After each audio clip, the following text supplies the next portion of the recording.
I'm really on the side of the person that wants to do something positive with their life, to make their own life better, because I think that's where you should start. You should start by maximizing the quality of your own life. That's not a selfish thing, or if it is, it's the right kind of selfishness. And that you should figure out how to do that in a way that's of benefit to your friends and your family and your community. And you should take that deadly seriously. And the reason you should do that is because that just makes life better for everyone. And it reduces a fair bit of the misery that would otherwise be part and parcel of life, and it makes everything function smoothly. And one of the things I'm really curious about is what the world would be like if everybody decided to do that, because human beings are really remarkable creatures, and we hobble ourselves very badly with deception and resentment and revenge and the desire to make things worse and arrogance and all those sins, let's say, that make us deviate from our true path. And our true path should be something like, imagine the noblest aim that you can conceptualize and then sacrifice your life to attempting to attain it. And there's nothing in that that isn't good for everyone. And so, apart from the fact that it requires a lot of responsibility, I just can't see why everyone wouldn't do that. And when I'm talking to young people and, shaking my finger and saying, grow the hell up and get mature and take on some responsibility, I'm not saying that because I'm an enemy of the person. I'm saying it because I'm the best friend of the part of them that would really like to walk in the light.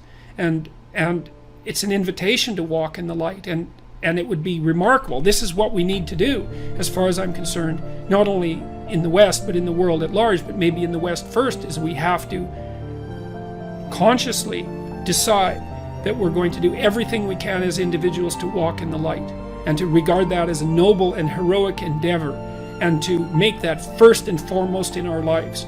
And that's what we should be educating young people to do, and they can do that. And so I have dozens of people writing to me and talking to me all the time who are saying the same thing. They're saying, look, I've really been trying to get my act together over the last 6 months. I've been trying not to lie, which is slightly different than trying to tell the truth, right? It's a more humble goal to not lie, because you can tell when you're lying, but you can't necessarily tell when you're telling the truth.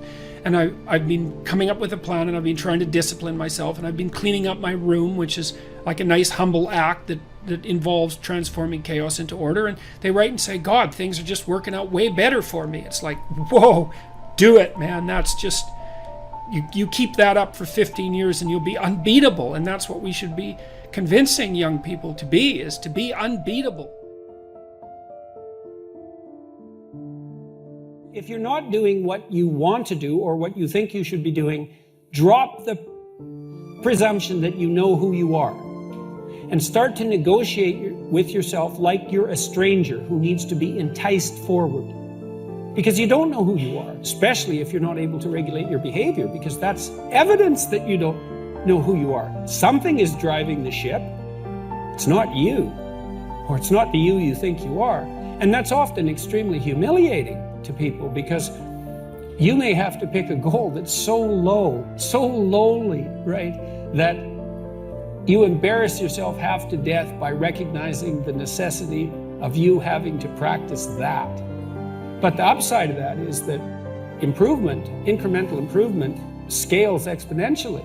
So even if you have to start somewhere really trivially, man, once you start, you can really scale up quickly. And so, and with an exponential increase, which I think improvement is, the trajectory of improvement is characterized by a power law function.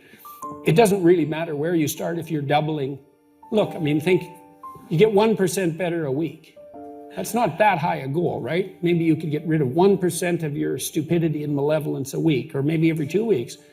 Because that compounds in 3 years, you are a completely different person. And it doesn't end there. So even if you're starting with, the horrible mixed bag of catastrophes that you actually are, if you're diligent in your attempts to rectify your errors and to aim higher, man. And then with regards to your goals, let's say you don't know what to do.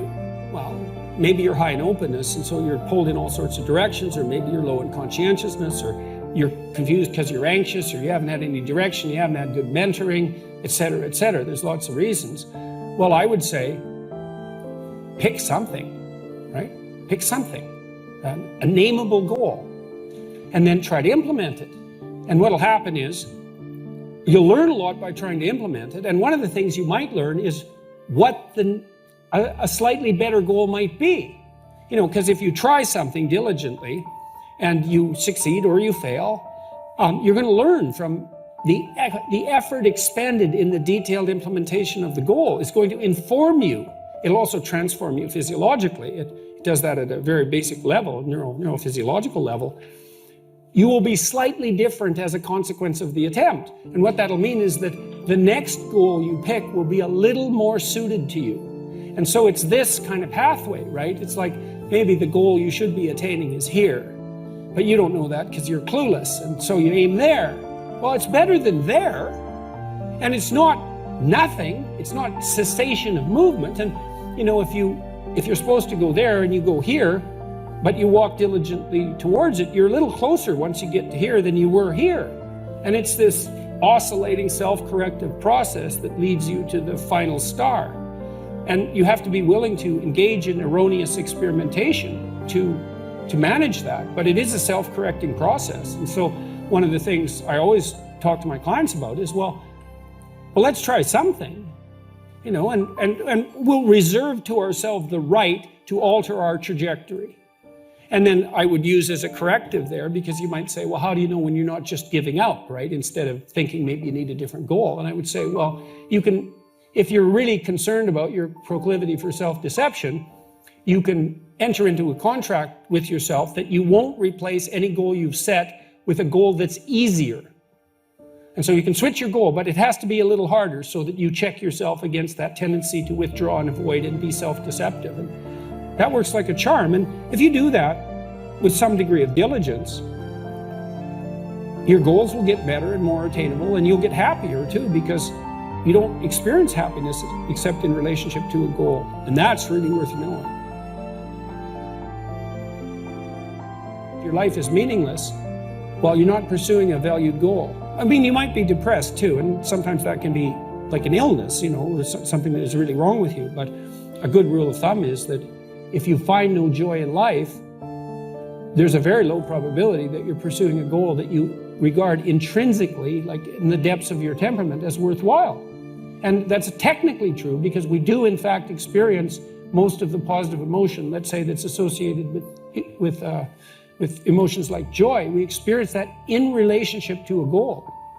So, well, then you want to find a goal that regulates your negative emotion and that brings you a certain amount of positive emotion and that expands your competence as you pursue it. And you will experience that as meaningful. That's really what meaning signals. Meaning signals you're doing all those things. You say, well, that's not real. It's like, don't listen to the semantic chatterbox so much. Right? There's levels of you that are far wiser than that. And you can watch what happens to you instead of noticing what you think. You know, and that's another thing I always did with my clients, especially if they're depressed. It's like, well, let's watch you for a week and see, let's see when you're not so depressed. What are you doing when you're not so depressed? Now, for some people who had an endogenous depression, they were just depressed all the time. And sometimes an antidepressant was a good solution to that. But for people who were situationally depressed, which is equally common, let's say, there'd be quite a bit of variation in their mood. And say, well, it turns out that I'm not so depressed when I'm with so-and-so. It's like, okay, well, why? And more importantly, how can we do more of that?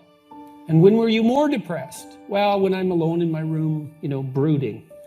Okay, well, how about you spend 10% less time this week alone in your room?